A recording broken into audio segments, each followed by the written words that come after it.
right, folks, so welcome, and thanks for coming. So this is Sean McCormick, and he is a New York City-based artist. He works in traditional and historic photography mediums.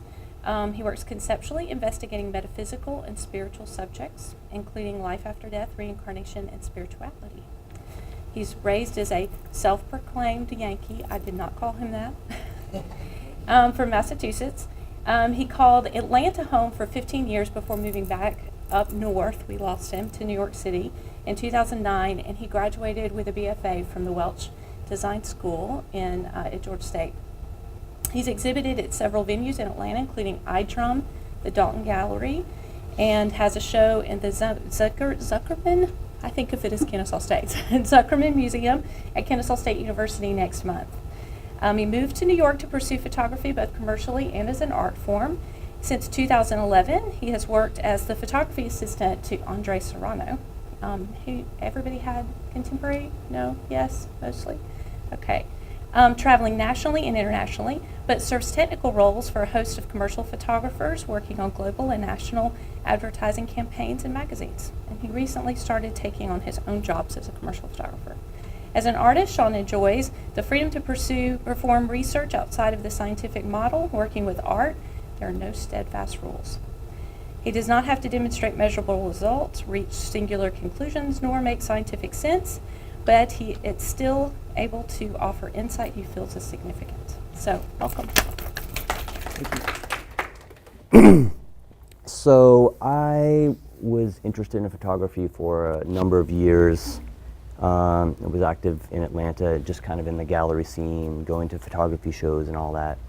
And I met someone going to the gallery shows, and I became friends with her, and I felt that the artwork that I was seeing, it just seemed like pretty pictures. It wasn't really satisfying kind of a deeper curiosity I had about things.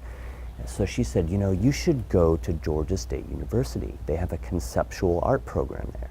And I thought, So I checked it out. I ended up going. And I remember doing the interview, the head of the department said, now, if you want to be a commercial photographer, this is not the school for you to go. You should go to a different school for that. But at the time, I didn't want to be a commercial photographer, so I signed up, and it was it was a great time. I have a problem with photography. I love it, but one thing I don't like about it is that it's so representational. So people are always asking when you look at a photograph, who's that? Where is that? What is that? And I enjoy kind of removing myself from the representational part of the medium. So studying photography at a university was great because it gave me the kind of control of the medium technically, and then also to communicate as an artist. I work in New York City now in the commercial field, so it's very ironic. And when I told the professor that I was going to move to New York and wanted to study or pursue photography commercially, she said, well, I know we said that this wasn't a commercial school, but we've given you some good skills here that you wouldn't be able to learn commercially. So we've taught you how to think critically, how to communicate, how to look at work, and commercial photography is a lot about technical skills, and so you'll be able to kind of pick those up on the job. So I did. It took a while, and it was very difficult to move to New York with no commercial photography technical skills at all, but I was able to do it. And so now I'm kind of working in both worlds. I'm just starting to get my own jobs as a commercial photographer. In New York City, it's extremely difficult. The environment there is very corporate, and the level of photography jobs that happen there are national and global level. So it's difficult for someone who's just getting into commercial photography to get any jobs, because the people that are going to give you jobs are very nervous, because if you mess up, their job is on the line. Their boss is going to say, why did you hire this person? And so I'm kind of just getting to get my own jobs now. Sometimes on commercial photography shoots, they've spent over $100,000 before any pictures are taken. So it's kind of scary. So if you can imagine a job where they're having to fly people in from all over the country, the client, maybe they're based in Chicago, maybe they're using an advertising agency in Los Angeles, They want to shoot in New York City. They hire all these commercial models. Then they go to a location, so we get a couple RVs, we go up to the mountains. There's food there. You're staying overnight for a couple nights. It's a huge production before you even take a photo. So it's a very strange world, and it's very different than art and photography. And I thought, well, I'll go to New York and I'll work in both, because photography is an art form, and it's also used commercially, and more so than any other mediums right now, I feel. So in the old days, if you needed a sign, you'd hire a painter. So if you were a fine art painter, you could make money painting the side of a building or something like that. You can't really do that anymore. They just kind of print it out. So two different worlds. So I work now, I've worked my way up from being what's called a photo assistant. So there's a role where on a commercial photography shoot, you've got the photographer, and if you've got this $100,000 budget, that photographer, he can't worry about all the other things around him, lights and how they're set up and all that. He's got a lot of pressure on him. He's just trying to really zone in on what he's doing. So there's all kinds of people that do the lights for him, and they talk about it first, and he trains you how to do things and all that. So you start working with the lights. It's kind of like a movie set, but a kind of more stripped down. So I worked in lighting for a while, and then I started to work with the camera. So most photo shoots are done digitally. As you know, many of you have a digital camera. The professional cameras have kind of a detachable digital sensor that they're kind of costly, $30,000 to $50,000. And that attaches to an old school camera that you would usually attach the film back to. And that camera back is run by a special software. So I run the software for that back. And I like this role because it's giving me more exposure to the business side of things. So if I'm at the computer, I'm running this program, maybe you've seen it on TV. People are taking the pictures and they're kind of showing up on this computer screen. So I'm controlling, it's kind of like the instant darkroom. So I'm controlling how the picture looks, different kind of curves of color and contrast, and checking the focus for the photographer. But because of my lighting experience, I'm also checking the lighting, and I'm letting him know if something's wrong. So I'm kind of the photographer's second eye, something's happened so fast. But around me is the person from the advertising agency, the client, maybe someone that's in charge of how the burrito is looking on set is there too, the food stylist. So I'm able to hear the conversations between all these people around me. But I've worked on jobs for Chipotle, so photographing burritos. I worked on jobs for Kellogg's, photographing cornflakes. And then I've worked on advertising campaigns for skin cream, for Clinique, where there's no skin cream present, it's people kind of lounging in pools. So it's a whole different kind of, and stuff for Belk too. I don't know if you guys have Belk down here at the department store. So kind of doing all different kinds of things, food, still life, and all that. And so that's kind of one path that I'm doing. So let me come back around to everybody here. So artists, we're all artists. I hope so. I hope you can say that by now. So I also work in the art world too. So I'm working for doing the same kind of lighting thing and the looking at the pictures things, but I'm still working with a gentleman that uses film. So he's a fine artist, and he is more in the world that kind of I want to pursue. I like the medium photography. I'd like to work in it commercially, but I'm trying to figure out how what I want to do as an artist could work in the commercial world. And I'm kind of coming around to that. Maybe it's going to happen, maybe it's not. So I work for Andre Serrano. He's an artist that, he calls himself an artist that works with the medium of photography. And I was at his place, we were doing a shoot the other day, and he was telling someone about it. And he said, you know, I've been called a photographer. He said, I've been called worse things, but I consider myself an artist that works with photography. So that's the same thing. So if you study painting, you're an artist, you express your ideas through painting. If you do glass, you express your ideas through glass. I like to express my ideas through the medium of photography. I shouldn't touch the mic. I go through periods where I work on a conceptual body of work, and then I experiment with photography, with the medium. And I guess painters do that too. you paint a body of work, and then you get really into a certain kind of color palette, and you just start experimenting with the color. And then you come back around and maybe you'll make a body of work in that color, but maybe it's a year or two later. So it's always kind of bouncing around. And I remember hearing an artist speak like I'm speaking to you at my college, and she said, you know, you just keep making work, and sometimes it doesn't make sense till years later when you look back on it and you see kind of what you're doing. So sometimes I feel like that, and I feel like I don't know what I'm doing right now. I'm just experimenting with the medium, and then sometimes it starts to come around, sometimes it doesn't. But it's a constant kind of like you're always questioning yourself, or at least I do, and I think the training at the university teaches you to always question yourself. And so sometimes you're really down in the dumps, and sometimes you're doing great, and it's very kind of like up and down kind of life. So I've been experimenting with, I'll shift gears now and go into a technical part of the medium that I've been really into lately. And I'm going to pass some things around for you to look at. So there's technically, you can just pass these around here. The medium photography's only been around for a couple hundred years, not even.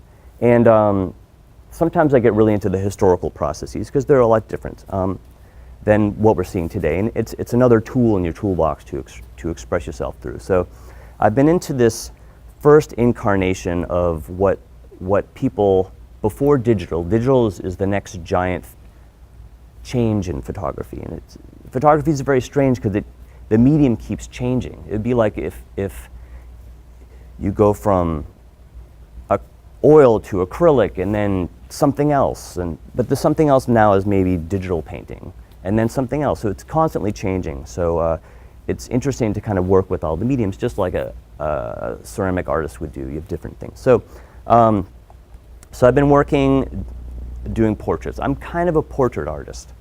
So I've been experimenting with this medium. It's not conceptual, but I'll just show you a few things. So it's liquid silver gelatin emulsion. So it's basically Jello, and they sprinkle particles of silver into it and some other chemicals to make it light sensitive. And they stumbled upon this in the 1870s, and it worked so well that they still use it now. So of course, it's all applied in a factory. So anything that's not inkjet, any real kind of photograph from film, is still based on animal gelatin mixed with different particles of silver and chemicals. So I happen to be experimenting with the first incarnation. I'm doing a demonstration of this stuff later. So this is applied on metal plates.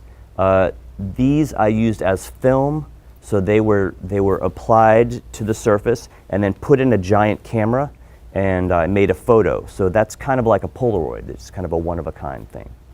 So they're called tin types. So different kinds of tin types. So just a few things I've been working on. We can't really turn the lights down here, I guess. Can you guys see the screen okay? Yeah? Okay. So I'm just going to kind of show you some of these here.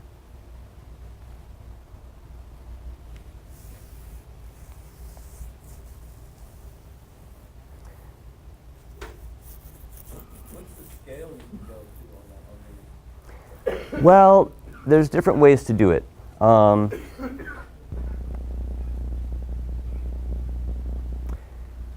It depends if you want to do it in camera or if you want to do it later on.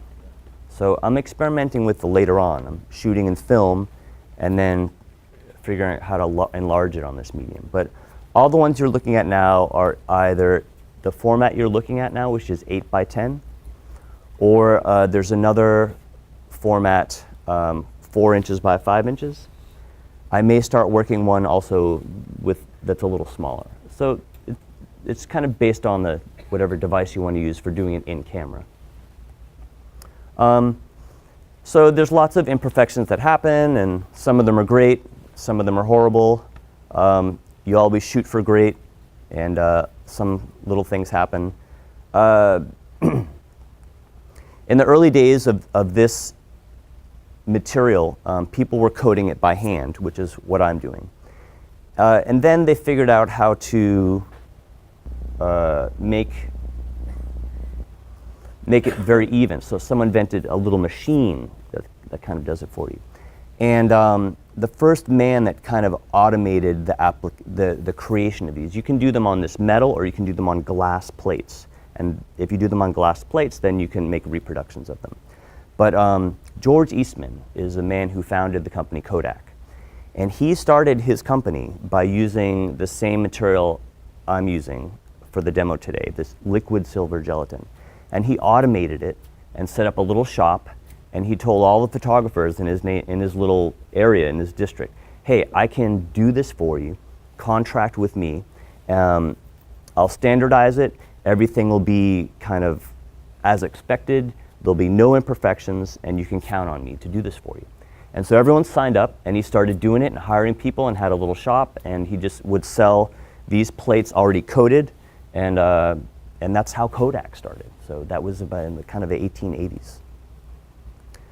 So I'm doing it by hand. And so these are just kind of one-off kind of portraits and things like that. I have a question. Sir. So are these done in like pitch dark, like the coating of this emulsion? Okay, good question. The woman knows her emulsions. I'm using liquid light and this other one is dark. Yeah, so I don't know who this is.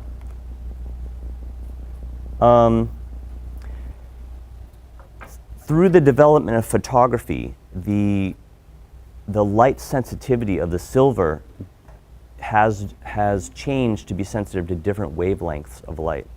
And those were some of the improvements of photography. The first kind of emulsion was sensitive only to the blue spectrum of light.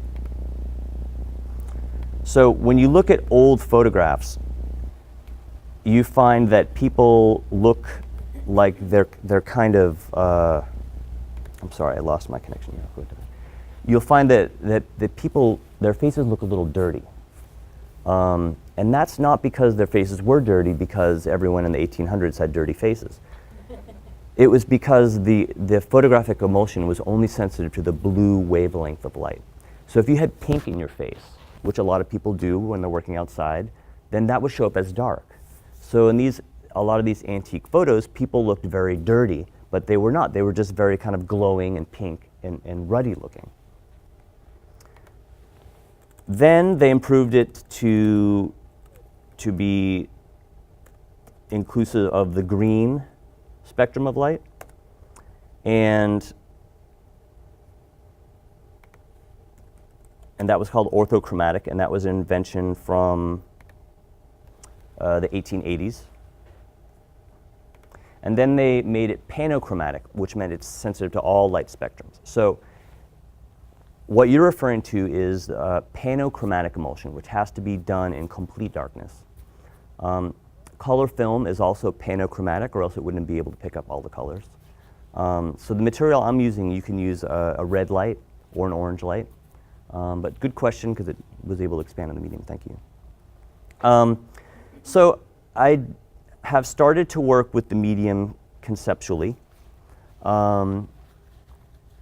This is down in the gallery. It's the first time I've exhibited this body of work, so I'm happy to do so. This was kind of a performance. What we did was we created an environment where people came into that was isolated from the outside. There was a kind of a big art fair going on, lots of loud music. And we had a small white room that we lit with blue neon, and we also had an oil lamp there. So we tried to create kind of a space that was out of time and separate from the world. And the performer and I wore white, and we put a sign outside kind of to clue people into maybe what we were doing. But we said, spirit photos, leave your rational mind at the door. And then people signed up, and we told them a little bit about what was going on, but not too much. So people were escorted into the space one by one. There was a chair, and there was a table in front of the chair with a box in it. So the person was escorted in, they sat down, And then Karen, my partner, came in and asked them a couple questions in a kind of a low voice, asking them if they believed in life after life, and then asking them if they believed in life before life. And then from there, it went on to kind of a conversation about 5 minutes about spirituality and what their beliefs were and things like that. Then they were invited to open the box, and in the box there was compartments, and there's about 15 different kinds of minerals in there, rocks, minerals, kind of objects from the earth. And they were invited to hold them, feel them, and kind of interact intuitively with them, non-rationally, to feel which one they thought that they liked. So they could hold it, they could smell it, they could do whatever. We wanted them to kind of somehow interact and find a bond with them that they couldn't explain. Then we had symbols on the wall, and the symbols, we kind of created them, but they were inspired by symbols from ancient civilizations. So we asked them to then look at the symbols on the wall and pick a symbol that they felt that they somehow responded to in a way that they couldn't explain. They liked the shape, it did something for them, it moved them. We're kind of exploring that. So everyone picked a symbol. So then Karen left the room, and then I photographed the person very close to their face as they were standing and they were holding their object. I did the portrait, and then I took the symbol and I put it in front of the camera and then made a double exposure on the plate of their symbol. And so the results are here, and I'll show them to you. This is all on my website, so if you want to check it out later, there's some reading material about each project.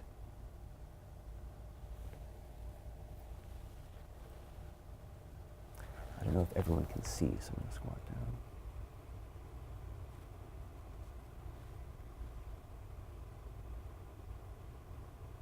And these are all 4 inches by 5 inches. So after I photographed the person, we would go in the back and develop the plates. And if the person wanted to purchase one, we would do 2. In the heat of battle, I did a quadruple exposure on 1 plate. It's kind of a mess up.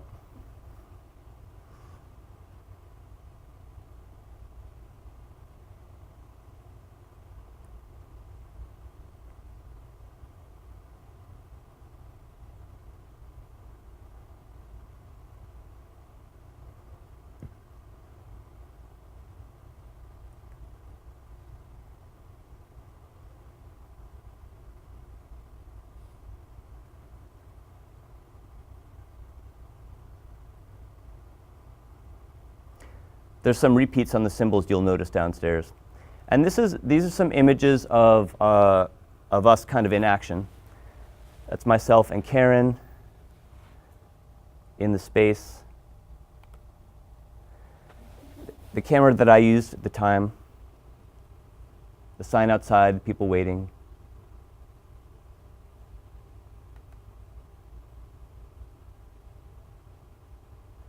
And kind of a view from the outside. And at some points we lowered the shade so the people outside didn't know what was going on. We raised the shade for the photography part. But here's the conversation. You kind of get the idea that it's blue neon, and then we lowered the shade and made it very private, and then we started to get more intense with the conversation. And here's the person picking out the thing, and here's a selection of some of the things. And then Karen left the room, and I photographed the people and the symbols. So I was very happy to finally have used the medium conceptually. I'm just going to go to my blog here. So the next project that I'm going to do conceptually is kind of a letter writing to someone that the subject knows that has passed on. So I've asked people to write a letter to someone that has died, and we're going to perform a ritual. So the ritual goes like I asked the person beforehand to write a letter to somebody, kind of a rough draft, someone that they were close to that has passed on.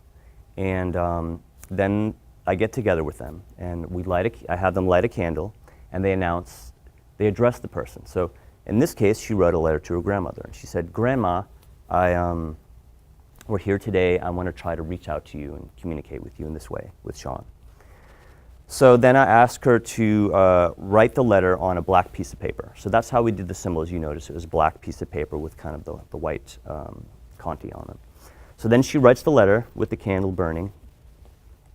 Then we go over to where I have the light set up, and she sits down, and then off camera, so that she can still see me, I place the letter hanging up, and then the candle next to it. And then she reads the letter aloud. And after she finishes the letter, then I take a picture of her. Then I move the letter over, and I zoom in, and I take a picture of the letter. Then I develop the plate. If the plate comes out good, then I'll take a couple more pictures of her of film for me to use for something else later. Then we go outside and take the candle and ignite the letter. And then she blows out the candle. And she gets to take this with her. So that's the only one that's made. And I'm happy to give this to the person as kind of a memorial to what we tried to do. Now, are we acting as spiritual mediums and conjuring up the dead and speaking with the person? No. Are we making communication with the person?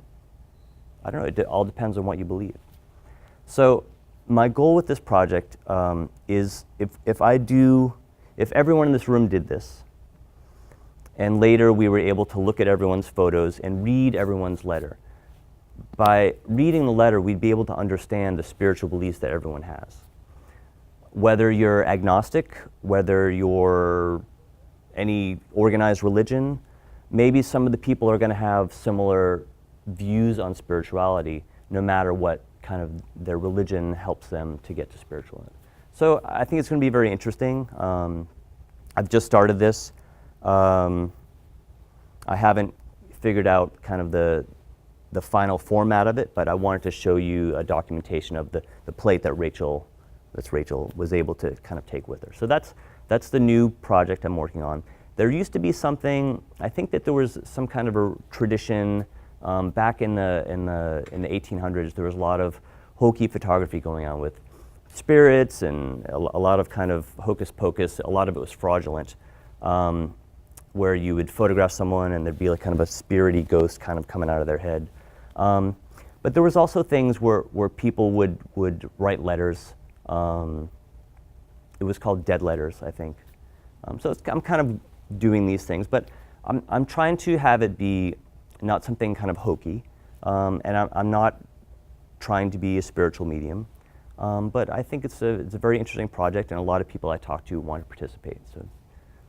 Sean, you said they take their plate with them? Yep. So are you keeping one for like just show in exhibitions as well? So what I'm doing is I also shoot some sheets of film of them. Them and the letter, and that's what I'm using later. So I won't be using the original object. I'll probably take a digital photo of it just to kind of have it, but the idea is to do something later with it.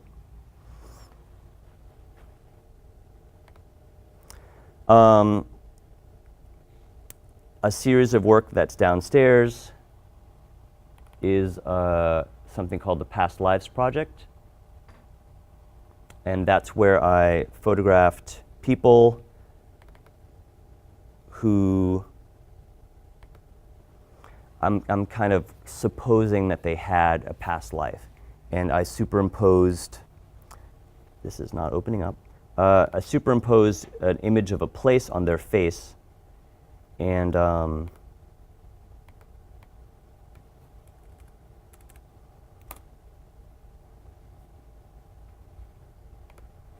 okay, here we go.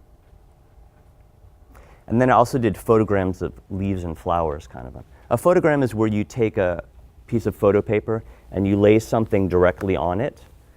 Here I took leaves and flowers and I laid them on the photo paper, and then you turn on the enlarger without a negative and it makes kind of a pattern.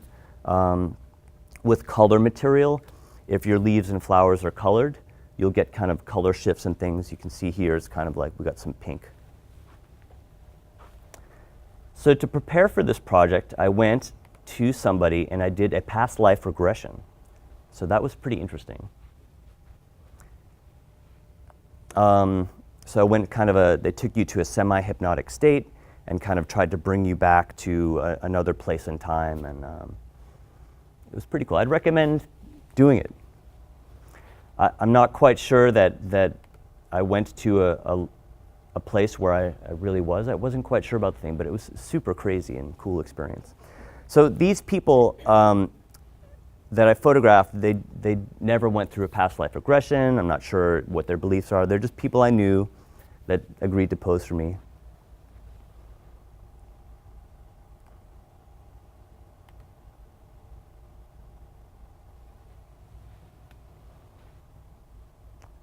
There's an image downstairs in the exhibition.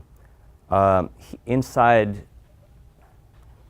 Lindsay's face, there's kind of a bunch of trees. And the negative that's from, there's a giant print of kind of a bunch of trees down in the gallery. So if you see the image of the trees, that's the same one that's in the face of the trees that's just to the right of you. So if you're looking at the trees, the ovals are here. So that's not really how I went from one work to the other, though. Here's a self-portrait I did.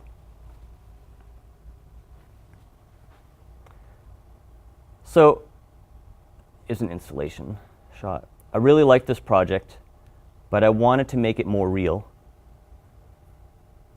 Not necessarily this project, but it, as in what I'm doing. So one of the people that I photographed for, who's not shown downstairs, that I photographed through for the Past Lives project, told me a story where he had got hit by a bus once, and he got knocked out, and everyone thought he was dead. And he ended up kind of waking up, and they put him in the hospital, and he woke up. Before he was kind of alive, so they put him in the hospital, but in the middle of the night, he kind of woke up and sat up and went out of the hospital and went home. And I think he worked at the hospital, so he kind of knew his way around. And he came back to work the next day, and everyone was freaked out. They're like, "My God, you just got hit by a bus yesterday. What are you doing?" And he's like, "I'm fine." So that gave me an idea of, gee, this guy, he kind of died and came back to life in a way. So I did a little research on it, and there's this phenomenon that people study, and I've done interviews with people where people have died and have a memory. They die temporarily and end up coming back to life, but they have a memory that they went to another place. And you've probably heard about people kind of going to the light and this kind of stuff, but there's actually kind of a little science on it where they've found that there's 12 different categories for this, and they've done all kinds of crazy interviews where someone kind of died during the operation and then floated above their body, and then can observe that the medical technicians went kind of down the hall to the second room on the right, wheeled in the yellow machine, did something, and then brought him back to life. And so it's hard to refute that with the person's eyes being taped closed and they're flatlined, that they had this memory, and they talked to the doctor about it later. So did they really kind of leave their body and go halfway out of the physical world into the spiritual world? Or did they kind of tap into the consciousness of the minds of the people around them, kind of telepathic thing? You know, I don't know, but it's very interesting to me. It's kind of the things I'm interested in, these kind of things you can't explain. So I found just through word of mouth a bunch of people that had near-death experiences in Atlanta, and I interviewed them, and some people didn't have a memory of going to another place, but they felt kind of different, more spiritual after the thing, and some people had crazy stories. And I selected 4 people that had really crazy stories. Some of them are really spooky, like a ghost story. And so I photographed them with, I used black and white film, 4x5, and I printed them really big. They're 30 by 40. And unfortunately, the people in Kennesaw beat this place to the punch, and they're going to be installed there in a couple weeks. So unfortunately, I wasn't able to bring those, but just kind of showing you an installation view. And on my website, I have all of their stories listed. So this exhibition was, you'd sit down in these chairs, and there was reading material, about 3 pages. So you could sit down, and you could read a story, the story that the person told me about what they remembered when they were kind of in this in-between place. I didn't really get into the details of kind of what kind of car accident they had, or what building they fell off of, or whatever it was. But so that's all on the website. You can check it out. So the photos are, these are a little closer up than they actually are, but people ask me, did you have them tell the story and photograph them right at that moment? Did you try to capture something from the story in them? And I didn't do that. I just photographed them. But working with the 4x5 camera is a very slow process. You have to really focus and concentrate. It's very slow. And during that time, everything kind of slows down, and I just got kind of the essence of that person in kind of a relaxed state.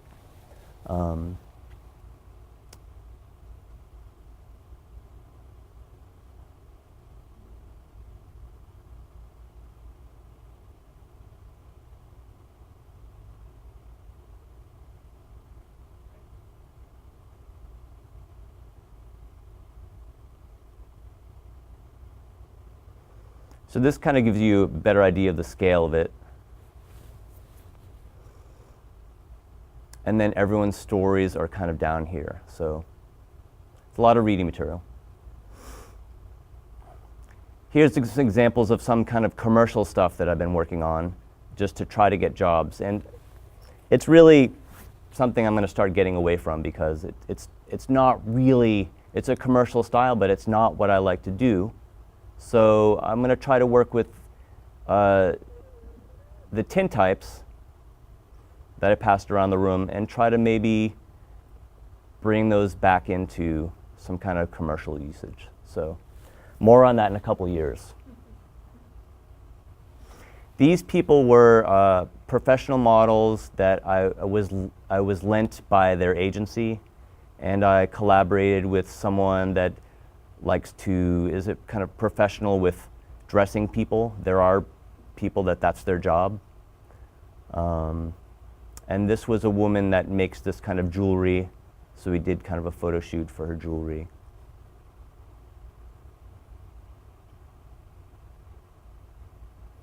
Okay, so I also have had the opportunity to work with Andres Serrano. Andres Serrano is a portrait artist that had a good stroke of luck, we'll say. He started off as a painter, and he worked a lot of schools, a lot of museums used to have schools attached to them. And he went to the Museum School of Brooklyn. And he studied painting. Then when he was in his 30s, he took up photography, and he was doing some interesting work called immersions. And so he was raised Catholic, and Catholic people are very into their little icons, little popes, little crucifixes, all this stuff. And he had a collection of crucifixes. He said he had over 100 crucifixes. They're all little plastic things, and he was really interested because each one of them had a different expression on the face of Jesus Christ. And so he kind of started doing artwork with it. So he started thinking about the Catholic religion is also very into the physicalities of things. When there's a tradition when you go and they put a little piece of cracker on your tongue when you go to the service, and that's supposed to represent the body of Christ. And then the priest pours wine, and it's supposed to be the blood of Christ. So there's a lot of kind of physical, visceral things. Christian religion, general belief is that the suffering of the physical suffering of Jesus Christ is something that we're supposed to know that that's what some of the sacrifice that he made for humanity. So he started experimenting. to the extreme. So he would, he took bodily fluids and he started experimenting with how the little things look submerged in milk, and then he had blood, water with blood in it, and also urine too. So it's kind of crazy things, but they're kind of beautiful. So this one is immersed in urine, and it's lit with a red light, and it's very beautiful. So he was curated in a show that traveled around the country, and some of the people that saw the show didn't really agree with the artistic expression that he had taken on. So this is a small plastic crucifix submerged in urine. It was part of the series he did called Immersions, and he was awarded a grant and was in a show that traveled around the country. And when it got to the district of Senator Jesse Helms in the 80s, I think that's somewhere in Virginia, it kind of, that's when he became famous. So Jesse Helms decided to use the existence of this artwork and the fact that it was funded partially by the federal government to kind of give himself more celebrity fame in his district and in Congress. So this is known as Piss Christ, and that's how this guy I work for that's how he got his kind of start.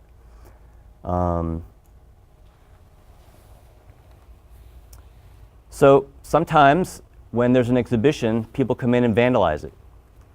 So this is kind of a photo of vandalism that happened. I think this was in Paris. So usually when this is exhibited now, there's guards around it.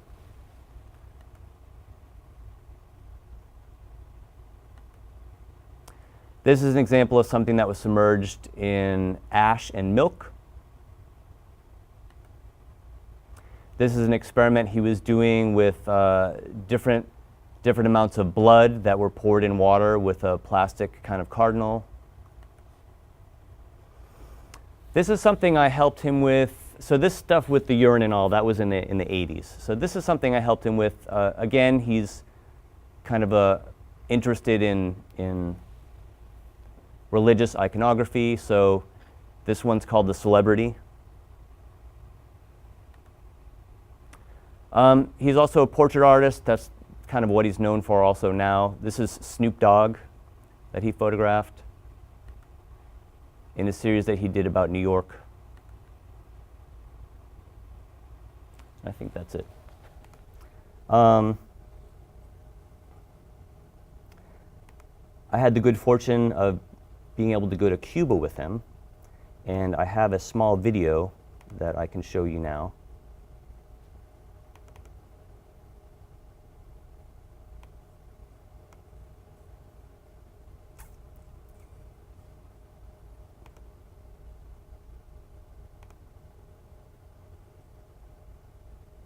Do we have sound?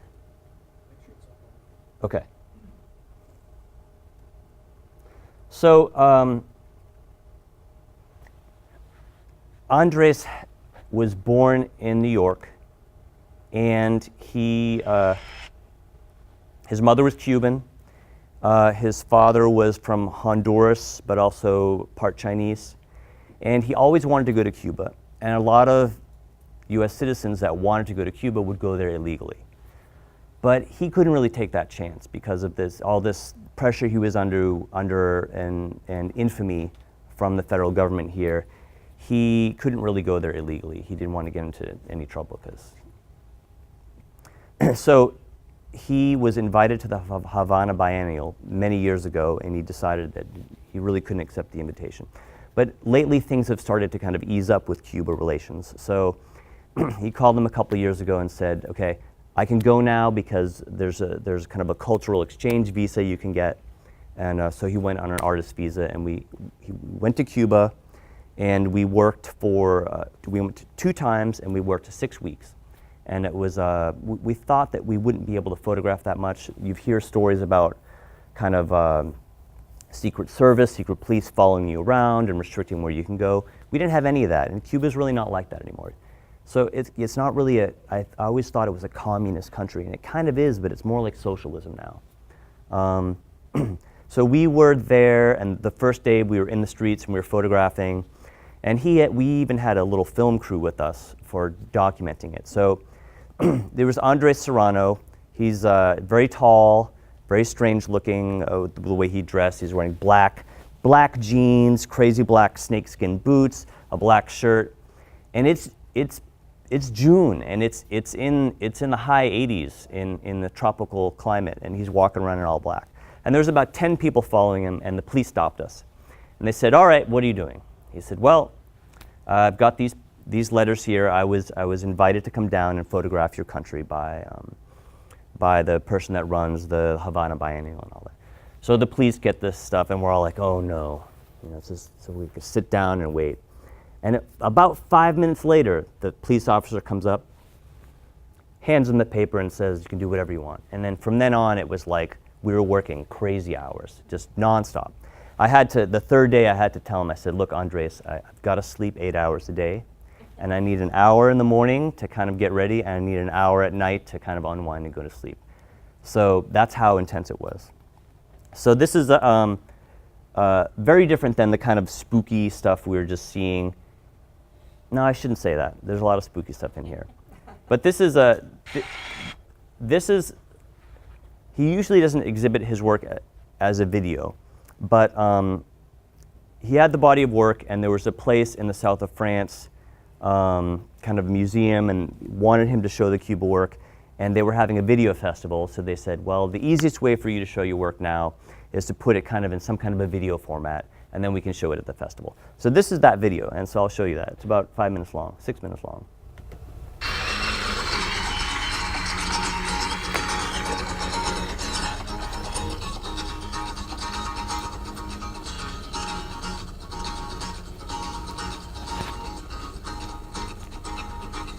So he usually works in the studio, but we went and did all this location work. We did also environmental portraits, which is a portrait in which you photograph someone who's kind of sitting in their personal space.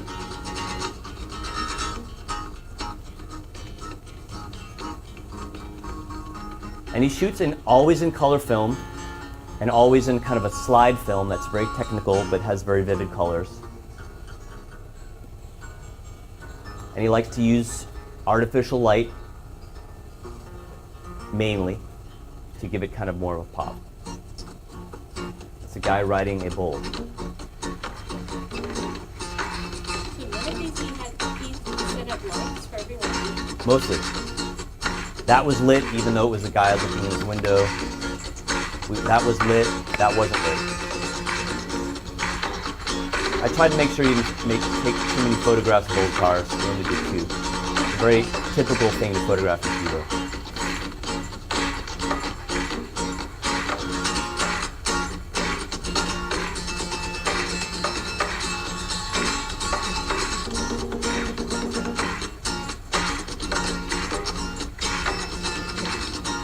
Guitar mic, please. Guitar mic, please.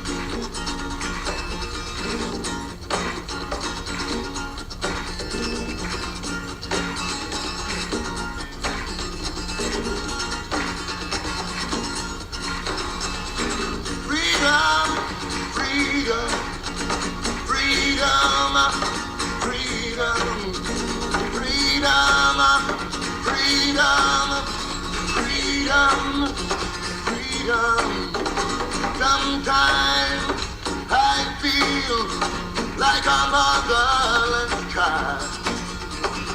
Sometimes I feel like a motherless child. Sometimes I feel like a motherless child. Along the way from my home, yeah, Lord. Singing freedom, freedom, freedom, freedom.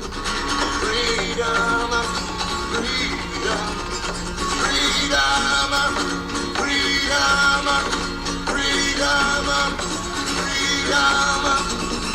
Sometimes I feel like I'm almost gone. Sometimes I feel like I'm almost gone. Sometimes I feel like I'm almost This gone. is a medical university we went to.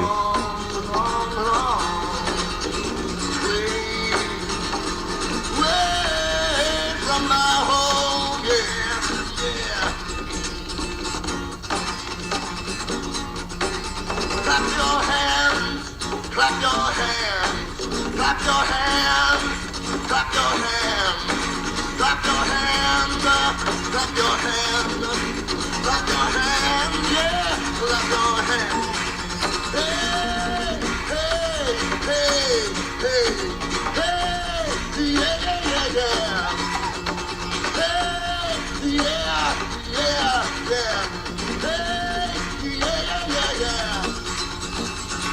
I got a telephone in my bosom, and I can call him from my heart. I got a telephone in my bosom, and I can call him from my heart.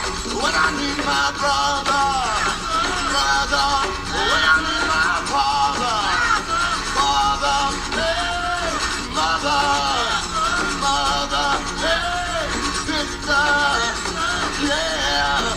When I need my brother, brother, hey, mother, mother, mother, hey, yeah, yeah, yeah, yeah, yeah, yeah, yeah, yeah.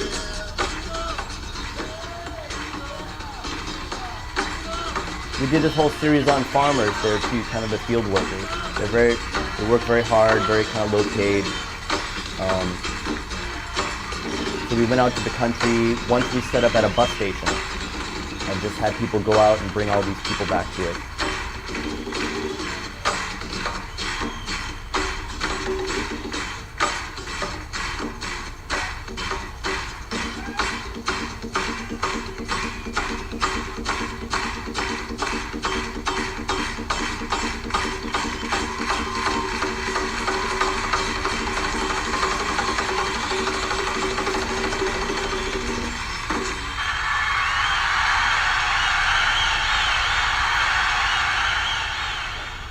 I could give a whole talk on Cuba. It's a very interesting place.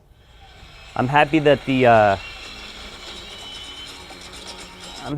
kind of embargo is easing a little bit. I think after 60 years, the regime's still in force. It's time to stop kind of punishing the general people. So working with Serrano is very interesting. We got about 5 minutes left. I'm going to Belgium with him on Thursday for a couple weeks. And then I'm going to France with him in June for a month. And then also going to London with him for a couple weeks immediately after that. So doing a lot of work with him right now. I'm thinking that maybe I can do some of my letter writing thing in the evenings at some of these places. He said that when in France, it's not going to be kind of a very demanding schedule. So this is a picture of me with one of Fidel Castro's sons.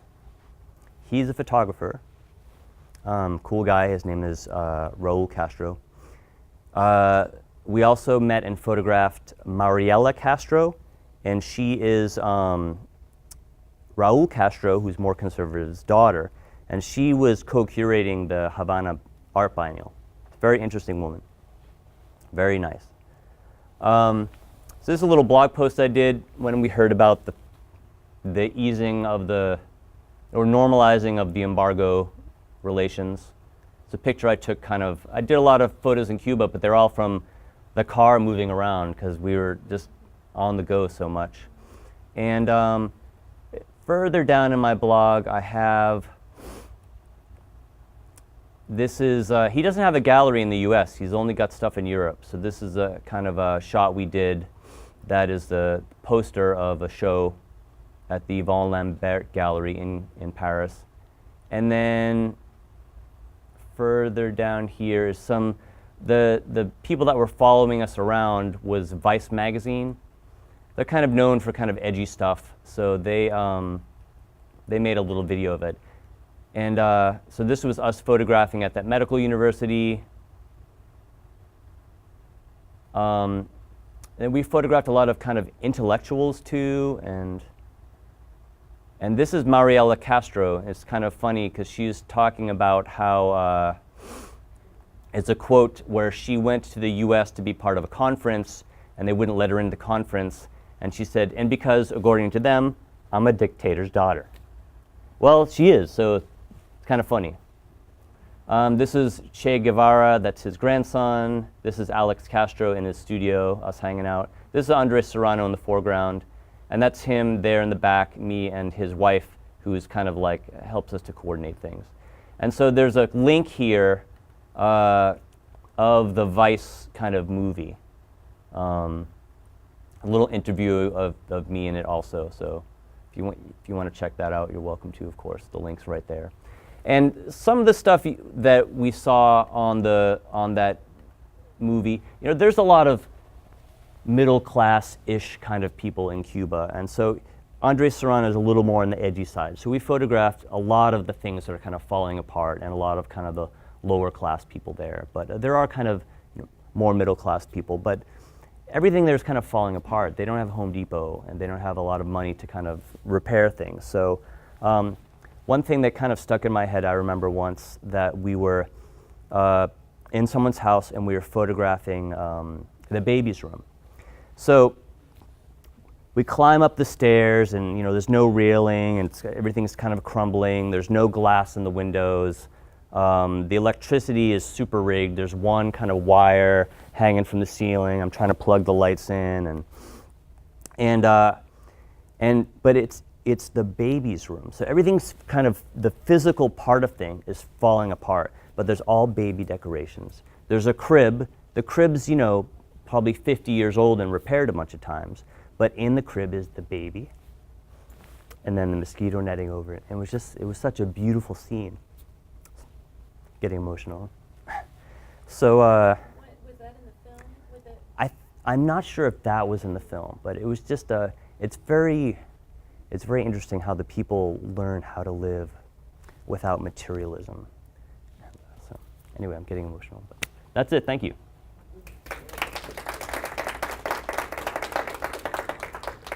Any questions? You can ask me later too. Yes. How did you end up getting hooked up with Serrano and getting that job? He put a call out on kind of an art website kind of thing in New York, and it was just it said famous or well-known or famous photographer looking for an assistant, must know how to use Mamiya RB67 and be familiar with Dynalights. Dynalights are very simple lights. RB67 is a camera they stopped making in 1987. I happen to own one, and I was out about a half hour before I read that ad. I was outside photographing my roommate, doing some technical thing. Came back in, it was really hot, turned the air conditioner, sat on the computer, decided to check this thing for work. And there this thing was, and the RB67 was sitting there on the floor next to me. No one uses this thing anymore. So I wrote back just a very humble, you know, letter saying 3 sentences. I work with RB67, I just photographed my roommate, I'm familiar with these lights. Here's a link to my website. And they checked me out and thought that I didn't sound, thought that I would fit in. And they looked at my website, and I think that he saw my kind of conceptual portraiture, and he's kind of into portraiture and conceptual. So I met him one day and started working together, and that was it. So, a very strange, kind of random thing. So, so later on today, I'm giving a technical demonstration to those of you in photo who signed up for it of the liquid emulsion.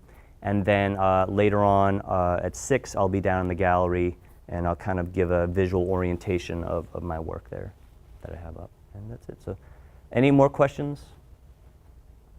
For the art students in here, do you have any words of wisdom, advice for them? I'll ask for them The thing about art is I think that you've decided to pursue art because you have the urge to make art. And so you should always make art and keep developing. And whether you think it's good or it's bad, as long as you keep making it, you'll develop. You're never gonna get to that place where you're like, oh, I'm finally an artist and I'm really happy with this body of work that I'm doing, and you're just gonna stay in that place. You're always gonna keep evolving. You're something that you're very proud of, you're gonna be sick of in 2 years, and you're gonna keep wanting to improve and explore different things. So don't get discouraged, just keep cranking out the work, keep making it, and being an artist is a lifelong development and production of work. So they say there's kind of an expression where you enjoy the journey, and that's what it is, what I feel.